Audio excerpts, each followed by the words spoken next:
Bom dia a todos, meu nome é Alan Souza, tenho 37 anos e sou para-atleta, né, da modalidade basquetebol em cadeira de rodas. Como foi o seu primeiro contato com o basquete em cadeira de rodas? Então, para poder chegar nesse ponto específico, eu tenho que falar um pouquinho da minha história enquanto pessoa mesmo, né, não necessariamente enquanto para-atleta.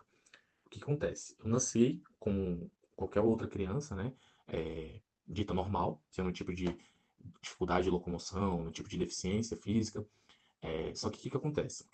Quando eu tinha mais ou menos 12 anos de idade, eu estava num campo de futebol, vendo uns amigos, alguns colegas soltarem pipa. E aí eu estava com uma bicicleta no campo de futebol. Foi em fevereiro de 2001, tem um tempinho já. Então, numa quarta-feira de cinzas. Aí, enquanto eu estava nesse campo de futebol, vendo o pessoal soltar pipa, chegou um rapaz e pediu a bicicleta, né? Ele encostou a arma aqui na minha cintura, ele veio por trás, encostou a arma aqui na minha cintura e pediu a bicicleta. Eu tinha 12 anos de idade, não tinha muita malícia. E também eu não entendi o que ele falou. No que eu me virei e perguntei o que que ele tinha falado, ele atirou em mim e levou minha bicicleta. Nisso eu caí ao chão, né? Fui socorrido ali por algumas pessoas que estavam ali próximas, me levaram para o hospital de Planaltina, e aí eu fui submetido a uma cirurgia, no primeiro momento, né? Aí uma cirurgia abdominal, que para de repente ver se eu tinha algum tipo de lesão mais aprofundada, ver como é que estavam os órgãos e tudo, e eliminar os coágulos, né? Porque eu não tive muitos sangramentos. E aí o que que acontece? Esse disparo, né, esse projétil dessa arma de fogo atingiu o meu rim, o fígado e minha coluna vertebral. E aí, desde então, eu me tornei paraplégico, né? Faço uso de cadeira de rodas. Fiquei basicamente um mês internado no hospital de Planaltina. E aí, quando eu recebi alta, fui para casa e fiquei mais ou menos um mês em casa. E nisso, minha mãe entrou em contato com o Hospital Sara Kubitschek, né?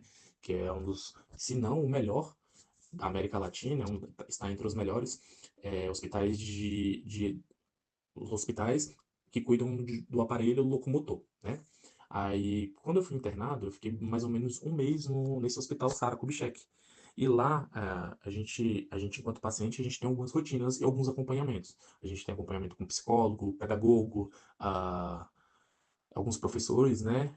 E, inclusive, os professores de educação física. E aí a gente tem uma rotina, né, como eu falei, e alguns horários. Aí de alguns horários eles vão apresentando algumas modalidades adaptadas, que nem eu conheci lá o tênis de mesa e o basquete em cadeira de rodas, que aí foi o meu primeiro contato com o basquete mesmo em si, né, cadeira de rodas. Qual foi o maior desafio que você enfrentou no início da sua jornada como atleta cadeirante?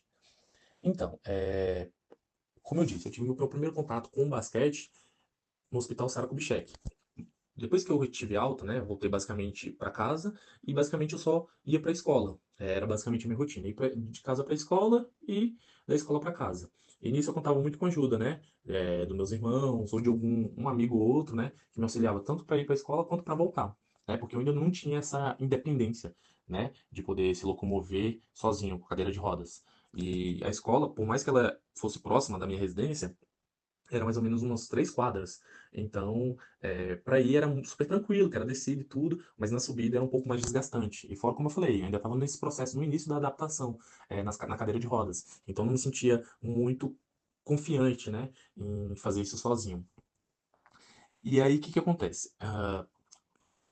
Depois disso, né, como eu disse, eu tive esse primeiro contato com o basquete em cadeira de rodas no Saara. Depois disso, eu não pratiquei mais modalidade, não tive mais o contato com nenhuma modalidade. Minha rotina era basicamente essa: escola, casa, casa, escola. Tudo bem. Quando foi mais ou menos em 2003, quando eu estava fazendo o primeiro ano do segundo grau, do ensino médio, eu fui chamado por um professor, né, de educação física para compor a equipe que eu jogo atualmente. Só que o que que acontece? Eu estudava no período da tarde e o pessoal treinava à noite, nessa mesma escola que eu estudava. Só que para mim era muito desgastante, porque eu passava o turno vespertino inteiro, né, na escola estudando e ainda teria que aguardar o período noturno para poder treinar. Então, para mim, eu não achei uma boa ideia. Eu enviei aqui uma desculpa lá pro professor e basicamente eu não fui treinar. E eu acho que a grande dificuldade que eu tive mesmo nesse meu início como atleta foi justamente isso, uma questão do apoio, uma questão de estrutura, né? Além disso, eu não tinha um transporte particular, o transporte coletivo que existe, ou existia na época, principalmente, não tinha acessibilidade, os que tinham um elevador ou outro, às vezes ou estava estragado, ou os motoristas realmente não queriam ajudar, né, sempre com má vontade. Então eu acho que foi um pouco de tudo, sabe? Foi a minha falta de insistência, foi falta de recursos, foi a falta de estrutura, né, de mobilidade, de acessibilidade. Então foi um misto de fatores que acabou influenciando, né, e criando essa dificuldade para eu iniciar a minha vida enquanto atleta, enquanto para-atleta. E o que acontece? Depois que eu fui chamado, né, realmente eu não cheguei aí, só que em 2008, eu já tinha começado a fazer a faculdade, esse mesmo professor ele me chamou para ir jogar. E aí eu falei, ah, eu tô estudando à noite e tal, já não querendo ir. Só que aí, quando eu estava mais ou menos no segundo semestre, é, acarretou que eu tive um horário vago na quarta-feira. E aí os dias de treino era segunda, quarta e sexta. E aí, tendo em vista a insistência do professor, né, para eu ir lá treinar e tudo. E aí eu falei assim, ah, vou lá conhecer a modalidade. Porque aí, basicamente, eu falando, pensando comigo, né? Basicamente, eu vou lá, conheço, não vou gostar, né, e tal. Falo para ele que não gostei, não me adaptei, e aí pronto. E aí ele me esquece. E aí foi só conhecer a modalidade, né? Eu acabei me apaixonando, porque, como eu disse, né, até meus 12 anos de idade eu jogava bola, andava de bicicleta e tudo, e eu sempre gostei, como acho que com qualquer, a maioria dos brasileiros, do futebol, né, um esporte coletivo e tudo. E aí quando eu tive o contato com o basquete, meio que eu senti essa lacuna, né, esse espaço que foi deixado pelo futebol foi preenchido pelo basquete. E aí foi quando eu comecei a treinar, e até hoje treino, né? Então, assim, adoro o basquete em si e não vejo mais minha vida sem o basquete. O que o basquete em cadeira de rodas representa para você hoje? Então, o basquete, ele me abriu várias portas, né? Como eu disse, eu nunca tinha saído. Basicamente, eu conheci o Goiás, mais especificamente Planaltina de Goiás. Nunca tinha visitado um outro estado, nunca tinha viajado de avião, nunca tinha conhecido um outro país, né? E tudo isso eu consegui por meio do basquete. Eu consegui fazer várias amizades, né? Com pessoas que nunca imaginaria de outros estados, né? Eu conheci outros lugares, outros ambientes, né? Outros idiomas, outros tipos de comida.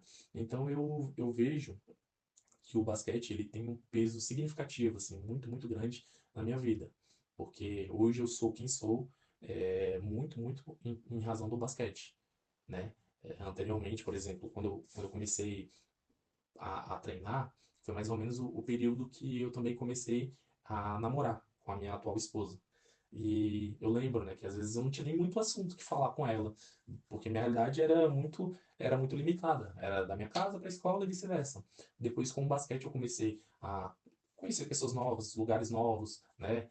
Comecei a ter ideias novas. Enfim, até a minha forma de conversar, de se expressar, melhorou muito. Então, eu entendo que o basquete ele é muito importante na minha vida, em vários quesitos. Que conselho você daria para as pessoas com deficiência que estão começando a praticar esportes e ainda estão se adaptando ao uso de órteses ou próteses? Eu acho que o mais importante é não desistir, né? Eu acho que conhecendo hoje, né, um pouco da minha história, sabendo pelo que eu passei e o que eu conquistei, eu acho que o mais importante foi não ter desistido, foi ter insistido. Eu vou dizer, não é fácil, né? Porque muitas das vezes, como eu falei, os ambientes, a questão da própria acessibilidade, às vezes as pessoas, elas não estão preparadas, né, para te acolher. E muitas das vezes não são culpa delas, né? Mas eu entendo que isso tem que ser trabalhado, né? No dia a dia. É bem diferente, por exemplo, quando eu conheço uma pessoa que de repente tem um cadeirante na família, de repente teve um amigo e tudo, até a forma de repente dela de se dirigir a você, de tentar te ajudar, é diferente. E como eu falei, não é culpa das outras pessoas, mas o que eu tenho para dizer é que continue, insista, continue, vai ser difícil, se esforce, se dedique, porque lá na frente você vai perceber que tudo isso valeu a pena, todo o seu suor, toda a sua lágrima, não foi em vão, né? E Deus, ele sempre prepara os escolhidos, né? Ele não escolhe os preparados. Então, eu acho que a mensagem mais importante é essa: é manter a perseverança, a paciência, né? E insistir, que mais para frente você vai conseguir colher os frutos da sua dedicação, do seu esforço, tá bom? Então, basicamente eram essas as perguntas, né, que a colega Giovana me passou. E, e é isso. qualquer outra dúvida, qualquer outra informação que de repente não tenha ficado clara, possam entrar em contato comigo, que estou à disposição. Muito obrigado, pessoal. Um forte abraço e fiquem com Deus.